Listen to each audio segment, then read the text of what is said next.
कोयटा में Balochistan national party के senior नायब सदर साजिद तरीन एडवोकेट और दीगर की प्रेस कॉन्फ्रेंस करते हुए साजिद तरीन एडवोकेट का कहना था, गुज़िश्ता रोज जो कुछ मस्तूंग में एहतजाजी काफिलों पर हुआ वो नहीं होना चाहिए था। गवादर में बलोच यकजहती कमेटी पुरअमन एहतजाज कर रहे हैं मगर उनके रास्तों पर रुकावटें खड़ी कर दी गई हैं। BNP उसकी मजम्मत करती है। उन्होंने बताया 8 फरवरी को होने वाले इंतखाबात के बारे में इंटरनेशनल सतह पर भी कहा गया है कि ये इलेक्शन ड्रामा थे।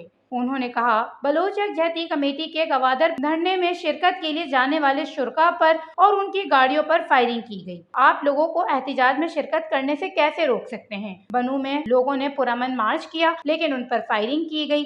इस तरह एहतजाज में मजीद शिद्दत आएगी। उनका कहना था, बलोचिस्तान का सबसे पहला लापता शख्स सरदार अख्तर मिंगल का भाई असद मेंगल था, जिनका भी अरसे तक पता नहीं चला। उन्होंने मजीद कहा कि तहरीके लब्बैक का धरना इस्लामाबाद से चल रहा था, उनके साथ मुज़ाकरात किए गए।